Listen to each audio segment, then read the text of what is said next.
Live from the Washington, D.C. area, it's the Inside Scoop, all the news that our viewers want to know.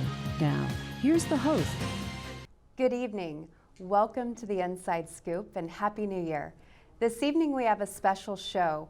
We are going to be talking about the National Military Family Association. And with us this evening is Besa Pinchotti, who's the Senior Director for Advancement, and Jennifer Davis, who's the Deputy Director of Government Relations.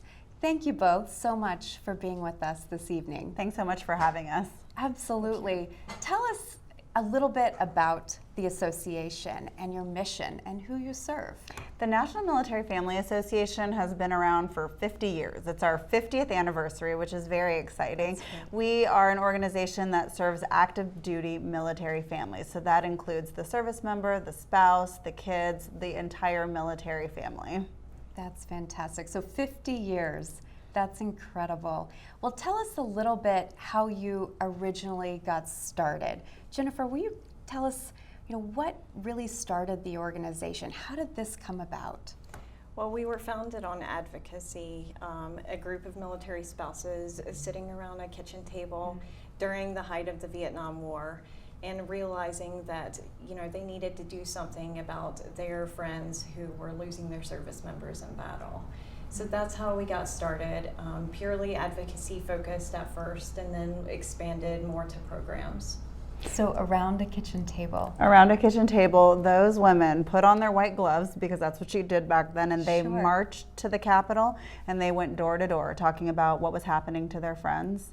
And again, as Jennifer mentioned, the start of the Survivor Benefit Plan, and we've been hard at work ever since. That's incredible. It gives me goosebumps to hear. That's amazing what a few people coming together can really do, not only to serve military families, but really to serve our country. And I would say that passion and that drive continues. That's what shapes us. That conviction is what keeps us going, and hopefully for another 50 years. That's so great. Yeah, it's a good organization, and most of us are military families ourselves. So we get it. It's personal, and we are who we serve. Well, tell us a little bit about your service, because I know you are a veteran yourself, Jennifer. Tell us about your personal connection to this organization. Yeah, so as you said, I'm a veteran. I met my husband while we were both serving. And we met in training. We were young, and got married, and he's been in almost 19 years. So for the majority of the time that he's been serving and that I was serving, we've been at war almost the whole entire time. So we definitely get the sacrifice that's involved. And the commitment, and as a family, it really is a family commitment to the country. That's incredible. And Besa, you too have a very personal connection to the organization. Tell us about that. Yep, so I was a reporter in North Carolina at the start of the Iraq War. And that's where I met my husband, even though everyone said, whatever you do, don't marry a Marine. I didn't listen. I married one anyway. And here we are, 15 years later. But it was really the stories that I heard talking to the other families that were there when their service member was heading to Iraq, and when they came home, and sometimes when they didn't, that really made me feel the love that I do for military families, the passion that I have for this cause. That's incredible. Well, the two of you have very personal connections to the organization. And I know most employees have those personal connections. Tell us a little bit for families that are viewing this evening that maybe don't have a loved one serving in the military in any way. Tell us about the sacrifice that the family really takes on when their loved one is in the military and deployed. Yeah, deployment is, it comes with its own challenges and its own range of emotions, So from the time the service member finds out they're deploying, which, by the way, can be anywhere from 24 to 48 hours in advance to a few weeks, there's an out-processing checklist and a number of appointments that the service member has to accomplish before they leave. But there's also appointments that the family needs to take together, and things that they need to take into consideration, like legal issues, powers of attorney. It's always advised to make sure your wills are up to date. And then, other financial considerations. It's on the spouse and the service member to come together and think about everything that could possibly happen in the time that they're gone, whether it's 4 months, 6 months, or 18 months. So a lot can change and a lot can happen in that time. And she's really telling it like a true military spouse. It's like, get the paperwork done, make sure the kids are taken care of, make sure your will is in check. These are all just parts of every day for a military spouse, and they're things that a lot of us who are not active duty military families right now don't ever even have to think about. Right. And she's not even really mentioning the emotional toll that it takes on the family. I know Jennifer has a teenage son and has had to deal with this on a personal level, but it definitely impacts the day-to-day. Part of it is the just get down to business decision making, but the other part is, like you said, the emotional toll. Absolutely. And you talk about having to do all of these things within sometimes 24 hours. I mean, that's a lot, especially if a family is going through their first deployment and maybe have not done it before. Does your organization provide that extra layer of support during that time, or how all do you interact during that time to ensure that families feel like they have additional resources and support? I think those 24 hours, those 48 hours happen so fast that I don't know that we are part of that small part of the equation, but we're there for them every step of the way. We do have advice, so when they know that there's a deployment coming, they can come to us and sort of look at a checklist and be reminded of the things that they need to think about. And then we also have programs that support a family who's either about to have a deployment or reconnecting after a long deployment, because you see those happy homecoming videos and you're like, oh great, it's over, everything's great, but a lot of times that's when the real challenge begins. Sure. Yeah, reintegration is a real thing, and so you think about, things inevitably go wrong during a deployment, that, a spouse is kind of juggling everything, all the school appointments, medical appointments, and and then suddenly the shower starts leaking through your dining room ceiling, and so you're juggling handyman appointments and that kind of stuff while you're going to school or going to work, hopefully, and so it's a lot.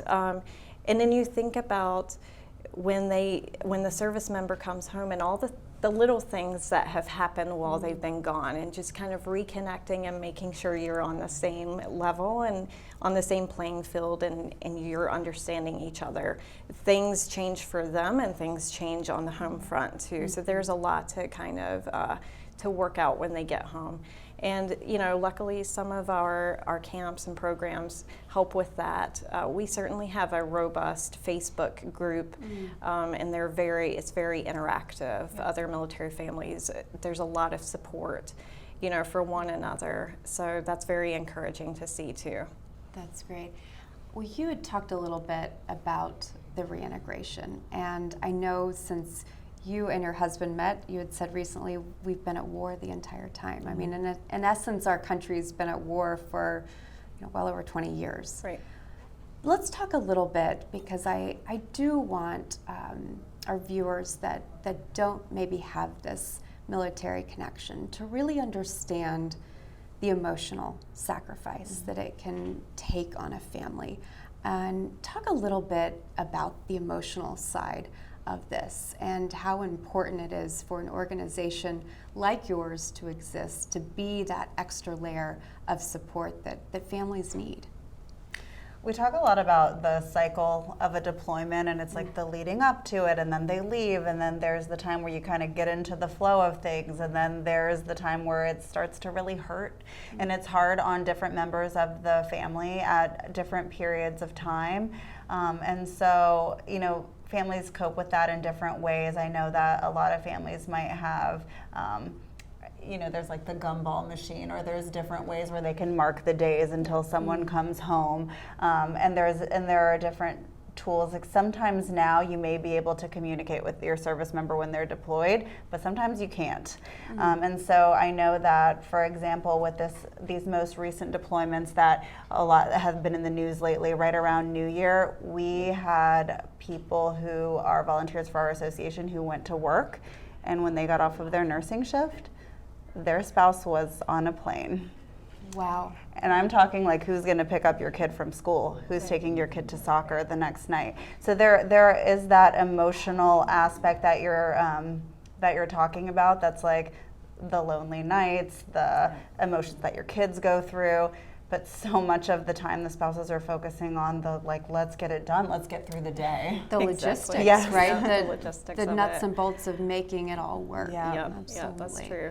And I think it's important to realize that sometimes a family has just moved to a new location when suddenly there's a deployment. And so they don't have that community, you know, built, and they don't have their network built. So just trying to find new friends, you know, the kids getting into a new school and one parent is gone, and the stress of that on kids is a big deal, and sometimes it can affect how they do at school, you know, and how they interact with other children. And then sometimes there's isolation for the military spouse, especially if he or she is brand new in a location and doesn't have that support network quite yet. Sometimes there's a little bit of isolation, and just, you know, lonely nights, and it's a lot of stress. You know, one thing that I always struggle to balance is, do I watch the news or do I not? You know, of course I have this interest and I want to know everything that I can, and at the same time, maybe I don't want to hear, you know, what's going on over there. So there's a constant struggle in that way too, you know. And I know we're talking a lot about deployments, but something else that military families have to do is move every 2 to 3 years. So military kids will attend an average of 9 schools between kindergarten and high school graduation. Like, that's a lot of schools. Yeah, and so as Jennifer was saying, you go to a new location, you lost your whole network of support, you just finally made friends at the last location, your family is in another state, and there you are, and now maybe you're also dealing with a deployment. So it's just a lot, and we talk a lot about the uncertainty because you don't know where you're going next, you can't really prepare, and it's just starting over again. Again, absolutely. And two, this is going to have, you know, so many different effects on our country. And we're talking a lot about the effects that it's had on military families, but this length of time of war is also going to affect our country in many ways as well. Well, thank you both for being with us. I'm looking forward to our next segments. We are going to continue to talk about the incredible things the association does for military families and get into more of the programs that you all provide. So please stay with us. We'll be right back.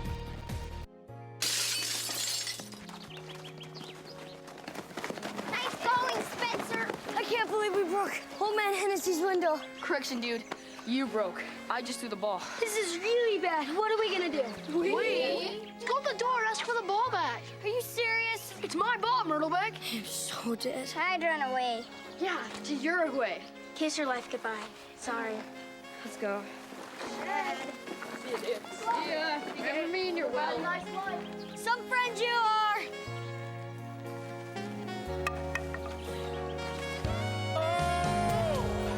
Keep smiling, keep shining. Hi. Tell him it was an accident, and we can fix the window. Come on. I'll come with you. Loyalty. Pass it on. You go first. A message from the Foundation for a Better Life.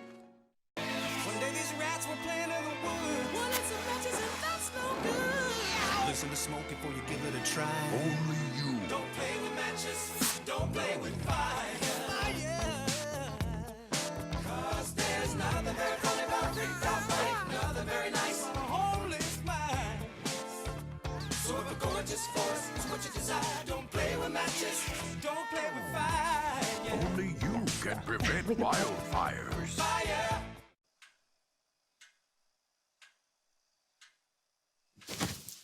awkward. I'm the awkward silence. You try to avoid me, then there I am again. But an awkward silence can be a great thing. Like Kelly here is about to demonstrate. You haven't really been yourself lately. Are you okay? Find out how you can help a friend with their mental health at seizetheawkward.org. We're back to the Inside Scoop. Here again, your host. Welcome back to the Inside Scoop. We are continuing our conversation with Besa Pinchotti and Jennifer Davis. And thank you both again for being here. We're going to get into more about what the Military Family Association does in this segment. And one of the incredible things that you all do is provide spouse scholarships. Besa, can you tell us a little bit about the scholarship program and who's eligible and who participates in it? Absolutely. So in a traditional sense, we know what a scholarship is. It's money for college. But what's different about our program is that it's not just money for your bachelor's degree. So we offer scholarships to active duty military spouses who are either getting their bachelor's, they could be getting their master's, their PhD, they might be getting licensure when they move from state to state, they might be getting a certification. And one of our latest addition, because we continue to evolve the program to meet the needs of military spouses, but we also offer scholarships for military spouse entrepreneurs. Oh, fantastic. Fantastic. And the reason why this is so important is that, as we were talking about just before the break, military families are moving every 2 to 3 years, and the military spouse unemployment rate is 24%. Wow. It's a staggering number. That and, is. And there's so many reasons for it, and part of it is the moves. And so being unable to complete your educational pursuits, having to change your career path because of your military lifestyle. So what we try to do is help spouses to gain meaningful employment so that they can better financially support their family. Oh, that's great. Yeah, another thing that the spouse scholarships can be used for is supervision hours. Yeah. So leading up to getting a license or certification, some spouses, say in the mental health field, may require supervision hours. Mm-hmm. So that's another thing that the scholarship can be used for. So getting spouses to work and helping them in their educational pursuits. That's a big deal for us. And we know, that 24% unemployment rate, it really is. It's a stagnant number. It's been that way for several years, despite many efforts. And we'll talk about those later. But also underemployment is a problem too for military spouses.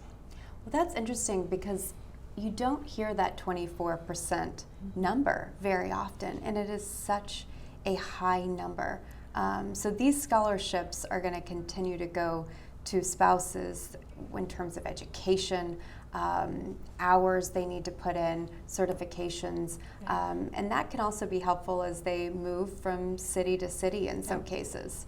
There is just such a huge need. We're only able to provide scholarships right now to 10% of our applicants. So we know that so many military spouses are trying to pursue paths to meaningful employment. So we do offer some other opportunities for spouses. As we continue to get scholarship applications, we notice that there are certain career paths that a lot of military spouses were gravitating towards. So those would include teaching, nursing, mental health professionals. So we have these online groups where you don't have to be a scholarship recipient, but you can join those groups if that is a profession that you're either in or trying to get in. Maybe you're in school for that profession, and spouses help one another with career advice. Sometimes they even help each other find jobs because maybe they're moving to a new location, but they know that there's a job where they just left.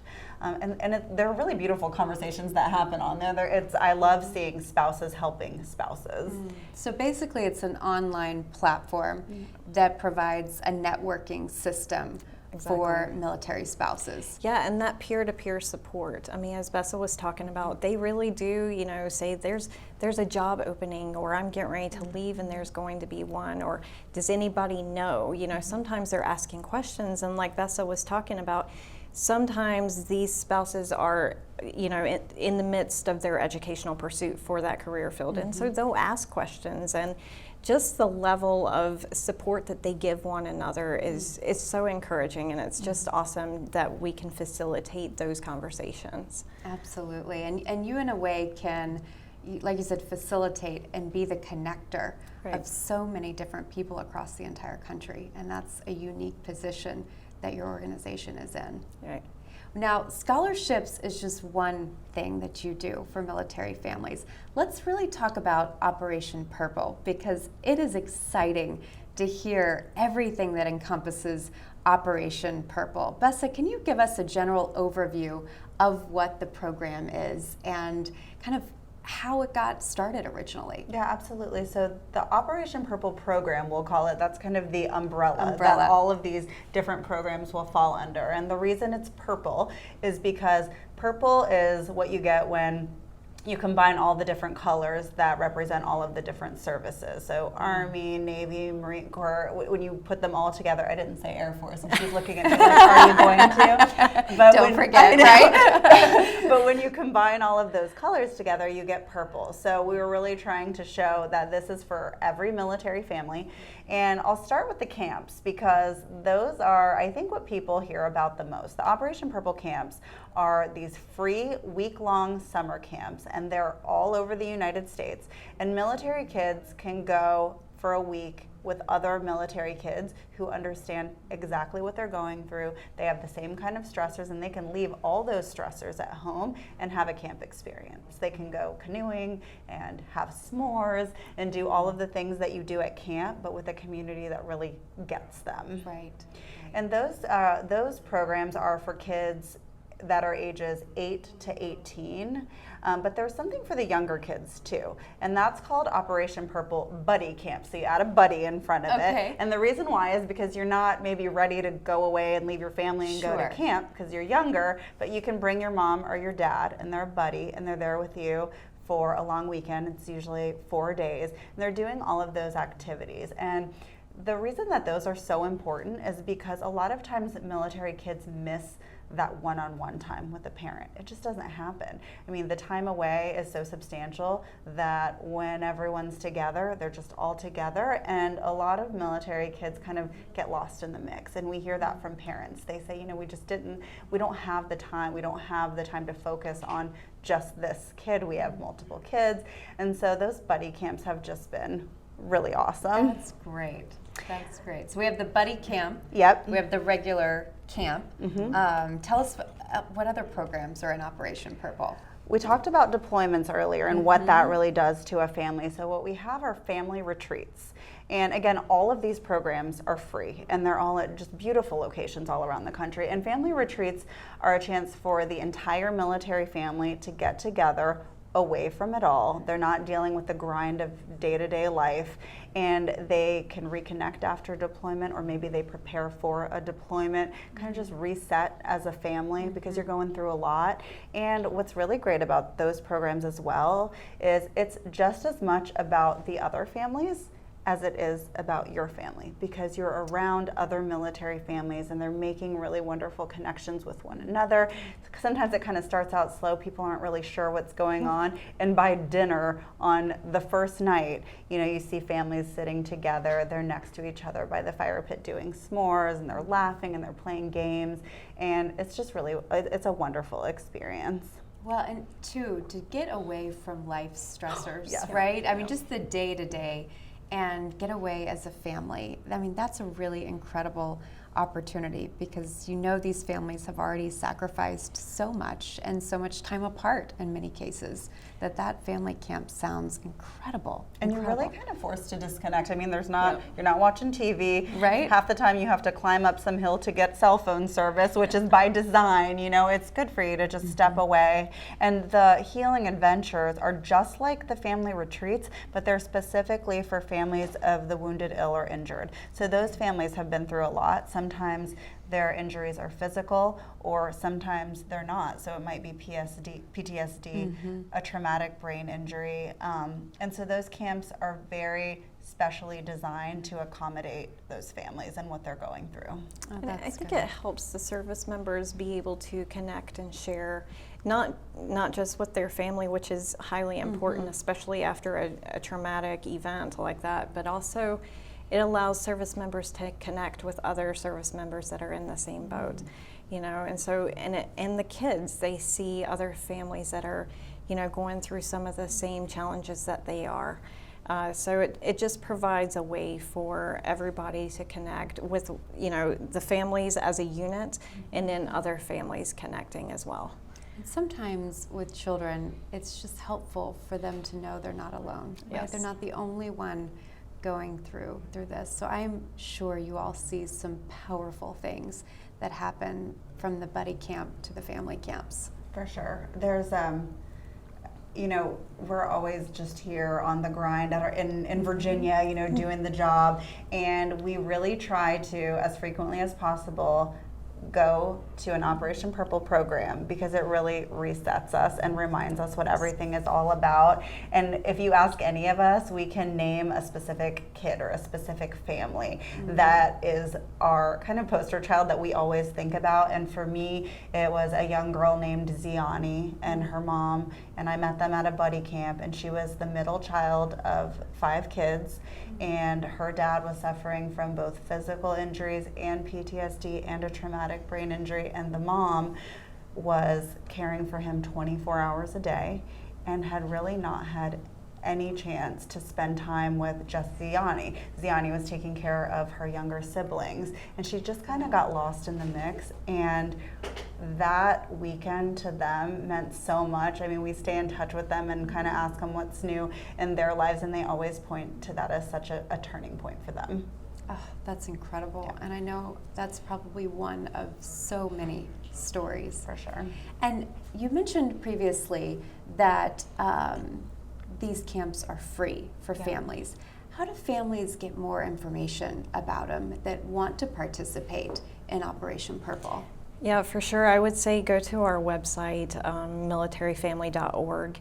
You can see the different kinds of camps that Besa was mentioning, eligibility for them, and then different locations that they're held across the U.S.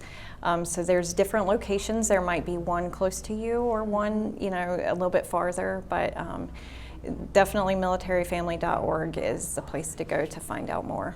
That's great. That's great. So people can go to your website to find out about Operation Purple, and also the scholarships. Also the scholarships, as well. Yep. And the scholarships, they used to only be open a couple times a year, but then we started seeing kind of the life cycle of a military spouse and how you don't know when you're going to need that scholarship, and those applications are now rolling. You can apply at any time of the year. As far as camps go, those applications open in March.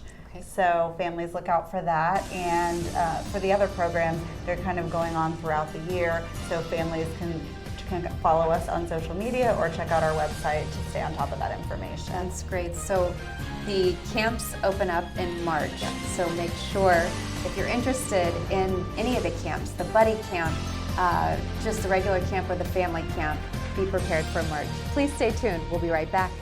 Mom, I got it. What are you doing in there? I got stuck. Are you a dog? I wouldn't do that. Have you seen the pliers? Where'd you find those? It's not your birthday. Sorry. Bye, Grandpa. Bye, Grandpa. Take care of yourself. What are you doing? What are you looking for?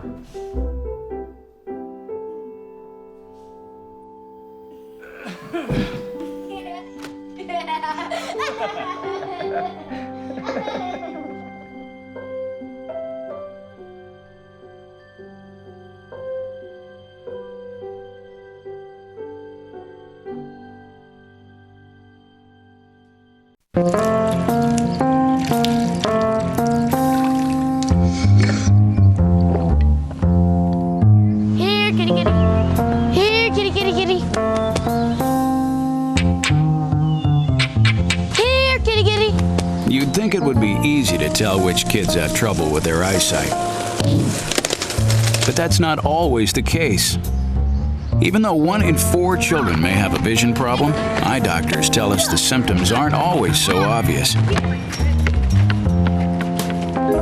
We do know that 80% of all childhood learning is visual. And without good vision, kids can have trouble learning to read and may fall behind in school. For clues on how to spot the real-life signs of childhood vision problems and what parents can do, visit checkyearly.com. A public service message from the Vision Council of America and Reading is Fundamental. We're back to the Inside Scoop. Here again, your host. Welcome back to the Inside Scoop. We're continuing our conversation on all of the incredible programs the National Military Family Association provides for our military families. And Besa and Jennifer are joining us this evening. And we want to move from the programs. We spent the last segment talking about the scholarships and Operation Purple and all of the incredible camps and opportunities that really the association brings people together from so many different areas. But you also have a robust legislative agenda as well. Tell us, Jennifer, a little bit about how the organization sets the legislative priorities for each year. Yeah, so we were again founded on advocacy issues. So we continue that with the same zeal and the same conviction that we started with. We set our legislative priorities for each Congress. So as you know, we just wrapped up the first year of the 116th Congress. Right. And at the end of the first year, we kind of reassess where we are, where we feel like we need to go, if we need to touch up our priorities, if we need to check any wins off of our list. And an example of a win that we just got is repeal of the widow's tax. You might have heard about that, but that was a tax on surviving families whose loved one had passed due to their service. So being able to win something that we have fought for as an organization for over 40 years, and we certainly don't do any of these alone. You know, we're part of a coalition, the Military Coalition, which is, you know, over 30 organizations that work together. So we have amazing partners that we work with, but also, especially with the widow's tax repeal, the grassroots effort of so many surviving spouses just sharing their story and talking about, you know, what it has meant to them, this widow's tax, and the financial strain that it has had on their families over the last 40 years. It's very impactful to hear that, and it's also encouraging to see some of their grassroots efforts come to fruition. Right, and maybe for some of our viewers that haven't heard of the widow's tax before, explain what that was. Yeah, so the widow's tax is the survivor benefit plan is offset dollar for dollar by the dependency and indemnity compensation. So those are two different compensations that were offset dollar for dollar, and strictly related to the service members' service to the country, and coming from two separate pots of money. So you know, just to get that inequity resolved, and it's just so encouraging, and it's a tiered effect, so it's going to take a few years to see it fully repealed and see the offset completely gone, but it's a very encouraging win for military families. It's a big win, and absolutely. One of those things where when you would explain it to anyone, they just couldn't believe it. Like, we're taking money from military widows. Right. How? It's appalling. It is. And even when we would talk to people in Congress about it, they also didn't understand, but it's literally, it's the right hand not talking to the left hand, and then it having such a personal impact on families. Huge. The families who've given the most. The ultimate sacrifice. Absolutely. Well, I know that's just one of your many wins. Talk a little bit about the other successes the organization has had in advocacy and championing for these issues. Yeah, for sure. So, we talked about spouse unemployment rate earlier. One of the things that Congress set in place a couple years ago in the fiscal year 18 National Defense Authorization Act was a reimbursement for relicensure fees incurred by military spouses when they move every couple years. So we were able to get that pilot program extended for another 2 years. We also were able to get the allowable fee allowance, for instance, doubled. So it was $500, up to $500 for military spouses who incur fees due to, getting a new license in a new state when they move. So we got that doubled to up to $1,000. So be able to help more military families. I mean, and this affects their bottom line. Every time you move, there's always setup fees, Absolutely. Whether it's you need to buy all new curtains or, whatever goes into putting a down payment on a house or, first month's rent. So any way that military families can have their finances kind of helped is huge for them. So definitely this encourages military spouses in their efforts to find employment in the next duty station. And I think one of the things that Jen does in our government relations team is sometimes something gets passed but doesn't really quite get into motion. So this reimbursement that we were talking about actually happened a few years ago. And by happened, I mean was passed, but then wasn't happening. And so then Jen and our government relations team are the ones that are there saying, okay, what's going on? When will we see this? And then when it didn't happen, got it extended, got the amount increased. So that's really important. And one of the most important things I would say that our organization does is kind of keep things in check. And keep a close watch on making sure what you're fighting for is implemented. For sure. Right, for sure. For sure. I think keeping, watching that implementation, and in this case, as Besa was saying, it took 18 months for the services to roll out this 5-year pilot program. And so we're looking at that and saying, okay, Congress, your intent was for a 5-year program to take a look at licensure expenses for military families and how they can be assisted. So, getting that extra 2-year extension is huge. It's huge. It is huge. And, too, I think it's hard sometimes to believe those things are passed and not implemented. But unless you have some accountability in place, right? And I think that's what's so key is making sure that you have organizations like yours that are holding the services accountable or Congress accountable or even the public accountable. And I think that's an incredible thing that you all do through advocacy as well. And then, so as we kind of assess those priorities and what we've accomplished or, what still needs to be done, then we kind of move into the next year and, okay, where are we going this year? Right. So keeping that in mind, spouse unemployment rate, that I know we've mentioned that several times, but it's huge. And it's important to realize that we're in a great economy now. The unemployment rate nationwide is very, very low. And so for military spouses, for that rate to stay stagnant over years, I mean, we're talking at 24%. 24% is where it's averaged. And then underemployment is, about 50 or so percent. So taking a look at some of those issues, and one of the areas that we're moving into this coming year and hoping to accomplish and really working on is creating a target group in the work opportunity tax group for military spouses. We know that organizations and employers are a little hesitant sometimes to hire military spouses because they know we're highly likely to move every 2 to 3 years.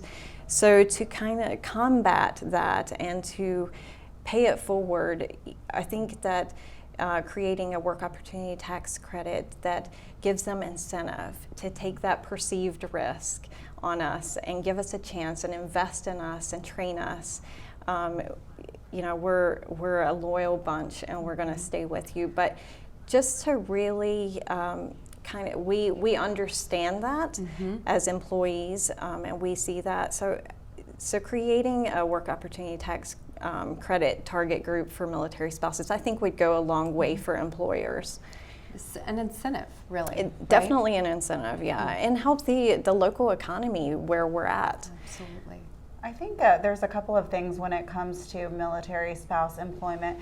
One of them is just, it's the right thing to do. Yep. You know, military families are doing right by America. Let's do right by military spouses. So that's number one. But number two is they're awesome. I mean, there's so many qualities that you gain through that experience. I have never worked with, and I'm sorry to all of my former coworkers, but such a group of smart, motivated, scrappy people who get things done. And so I think recognizing that and what military life teaches you and how it makes you a very valuable employee is such an important message. It really is. And Absolutely. that resilience that we have on the home front, you know, we were talking about deployments and what it takes, that grit to get through the day to day. We bring that to the workforce too. And who else do you want working for you? You know, somebody who's resilient, that can get things done and isn't easily flustered, you know, frankly.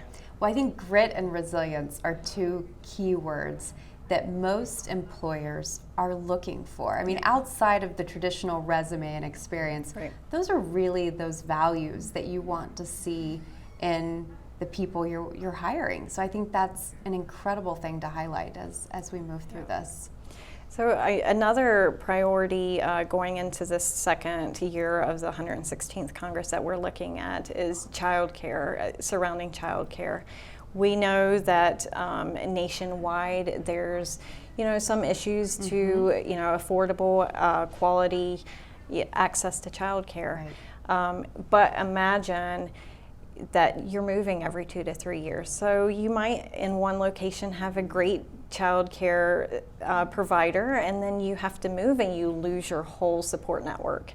You know, and a lot of spouses, as Besa was mentioning earlier, are say in the nursing career field where they might have overnight shifts at a hospital. Well, if you have something like that and then your spouse deploys, you know, you don't have family nearby, affordable access to quality childcare is huge. Yeah. So one of the things that we would like to see related to that is to kind of address the affordability is a flexible spending account for dependent care. That's something that the DoD has never done, but we know that federal employees have access to that, and a lot of private employers offer that to their employees as well. So those pre-tax dollars, you know, that offers a little bit of savings for military families, and a little bit goes a long way when you're talking about, you know, needing some of those basic needs like childcare. I mean, it seems like a no-brainer, right? Why wouldn't we want to help in this way? It does. And childcare in general is so difficult. Affordable, quality childcare. And if you're having to put on top of it moving multiple times, and you had said earlier, a child may attend 9 different schools before graduation, and I'm sure probably several different daycares or child care facilities. I mean, that's incredibly important for families, and an extra stress if they don't have a flexible spending account to help with that. Please stay with us. We're going to continue this conversation. So, I just moved in with this family, and it's embarrassing. The little one, he likes to go outside and crawl around in the giant litter box. I don't know what he's doing. I mean, I was born and I knew how to use the litter box. Look at that! That's disgusting! Oh, poop already! You're making me nervous. Oh, okay, I can't look at this anymore. I really hope he grows out of this, for his sake. So how was work? It was 1,300 hours. My math class from 302 was in the trenches. Davy Roth had it the worst. Fractions were coming at him left and right. He just didn't get the damn things. 2 days ago, I tried to teach him what 1/4 of 1/2 was using different sizes of blocks. Yesterday, I tried again by dividing up pizza. Both missions failed. Oh no. But today, I was ready. I created a combat math game where the only way to beat the enemy is to out-fraction them. Davy conquered every last denominator. My game was so successful, the principal is deploying it to math squadrons all over the school. Anywho, how was your day? Oh, today my boss treated the office to salad wraps. Salad wraps. I know.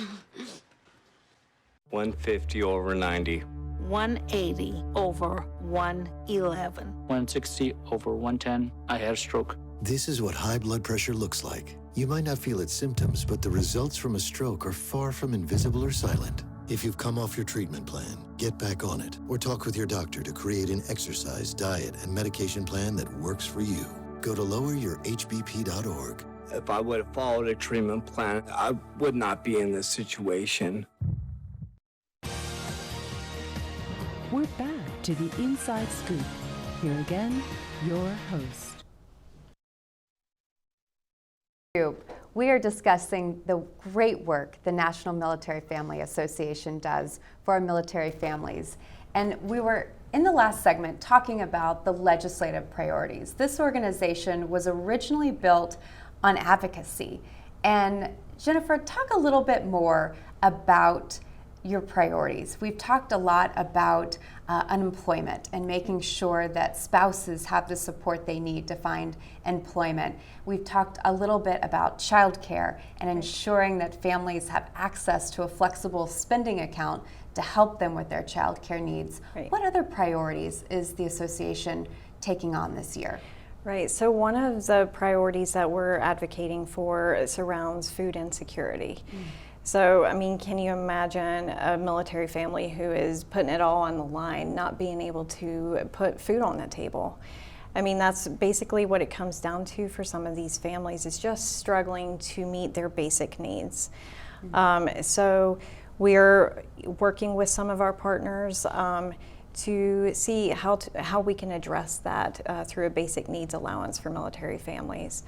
And there's different factors that go into, what might affect having, struggling to put food on the table. And for some families, that's junior enlisted pay. It's fairly low. Then you factor in spouse unemployment numbers. So a family could have two incomes at one location and they move to another location and the spouse struggles to find employment. And he or she, the spouse, may have student loans because military spouses on average are highly educated.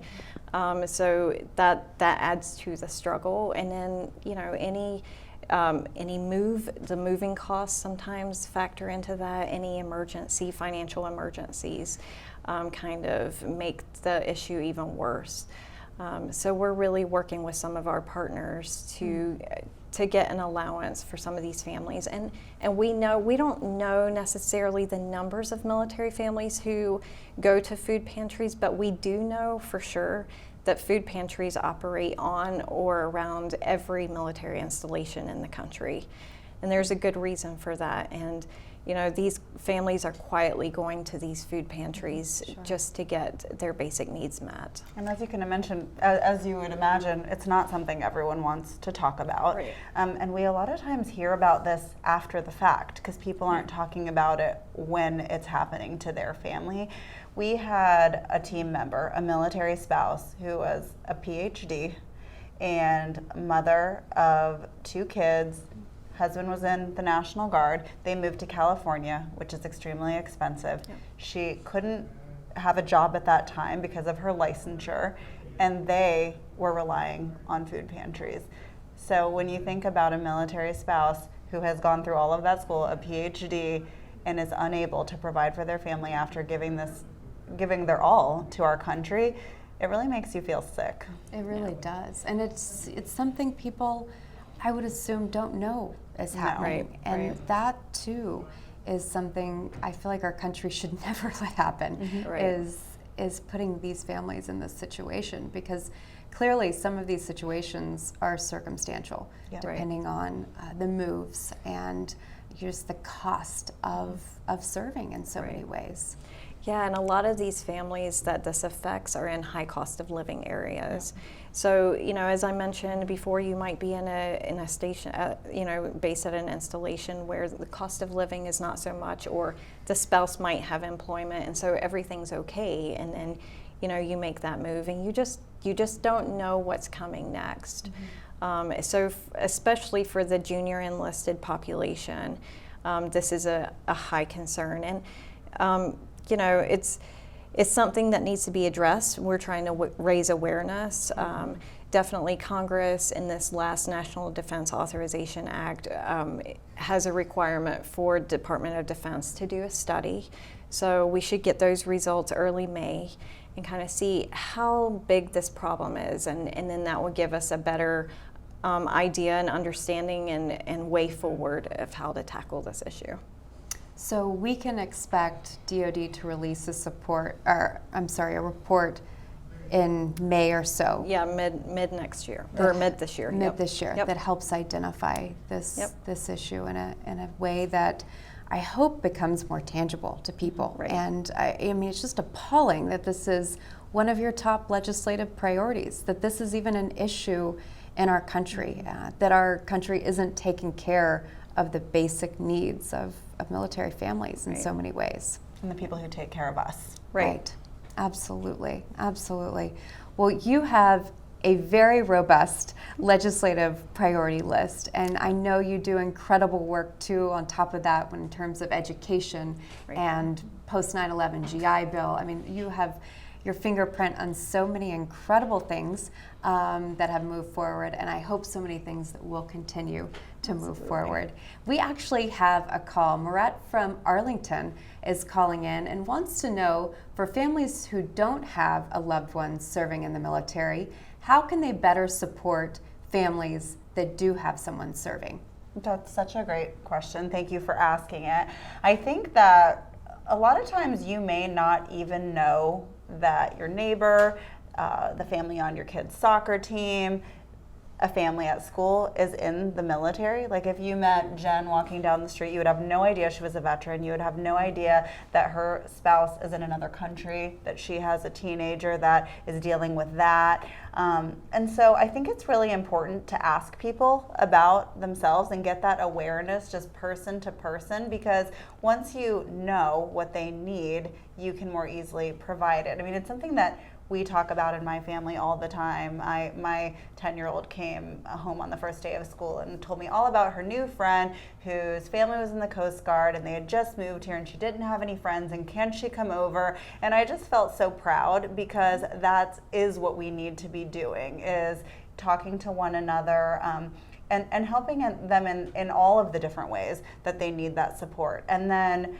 you know, you can always go to our website. We mentioned it before. It's militaryfamily.org, and find out all of the different ways that we support military families and how you can help. I mean, that's so key, because, you know, it may be something as simple as putting together a carpool that could help a family in a way that you can't even imagine, right? Especially when that family has a loved one in another country, right? And basically it's a single parent situation. So having those conversations is so key, and learning more about your neighbors and you know, your fellow classmates is incredibly important as well. And military families, they do have incredible stories to tell. They've lived all over the world. They've been through a lot. And so just asking the question, I think, is so important, just from an awareness perspective. And then we've talked so much about the challenges, and you never know what challenge a military family is going through at any given moment. We talk about the uncertainty, but it's also just a piling on. So if you talk about any of these issues individually, you know, our family's at a new school this year. That's hard. And you know, my husband or wife isn't going to be here for the next 9 to 12 months. And, you know, maybe they're somewhere dangerous. And, you know, it's all of the ands and the who knows what's next and the uncertainty. And that's what piles up. And that's what's hard on families, and especially families who have been at war for 20 years. Right. Right. We're talking about service members who almost a whole entire career has been at war and on multiple continents, in multiple locations. So I think just being mindful and taking the time to ask and to listen and say, what can I do for you? You know, you mentioned carpool. I mean, that's huge. And I can't tell you, as Besa mentioned, my husband's serving in a different country right now.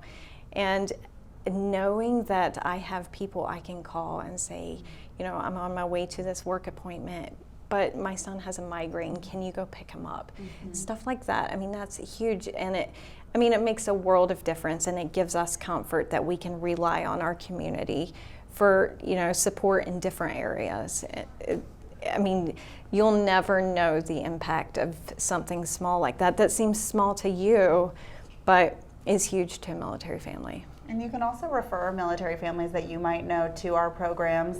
You can go to militaryfamily.org, find out what you can do to help, but also tell a military family about Operation Purple Camp, tell a military spouse about our scholarship program, and let them know that there are resources available. We hope that military families know about us, but there are so many, and especially there are so many new young military families that are just figuring out the lay of the land and really do need our support. Absolutely. And right here locally in Virginia, we have such a high population of those serving and military families in general, and a high veteran population as well. And so making sure that people know about your organization is key, because knowing that there are resources out there, you know, not just within their community, but you all really do such an incredible job of laying a foundation, of building a network, and you never know how that network might help someone, whether it's through a job or a scholarship or a camp experience. You had mentioned in the break that you had 2 campers that ended up getting married. Yeah. And I mean, you never know what these connections can lead to, and that's what's so special about the work that you guys are doing. And I think too, just as you're watching the news and you're seeing what's happening in the world around you, just always remembering that there are families behind those troops. That's what I think is so key, and I think sometimes it can get lost in the daily hustle and bustle of the news and what's going on day to day, but realizing that there are human faces, there's families, there's children behind what's going on, I think is such an important thing for our entire country to remember. Yeah, and taking care of those kids and encouraging them. We know that military spouse or the military service is a lot of times a family thing. You know, a lot of times you come from a long line of, you know, service members. I'm the 3rd generation veteran, you know, in my family, and so while my dad and grandpa were both Army pilots, and you know, they trained the Air Force how to fly. My dad always tells me. You know, just it is a family. It's a family thing. It's a family business. So just encouraging those military families that you come across. You never know that might encourage that child to maybe later join and see it's not so bad for them. That's incredible. Well, thank you, Jennifer, for your service to our country. Thank you both for your sacrifice to our country and for what you do every single day to support military families. It's an incredible and I know personal mission for both of you. So thank you for being with us tonight. And thank you for joining us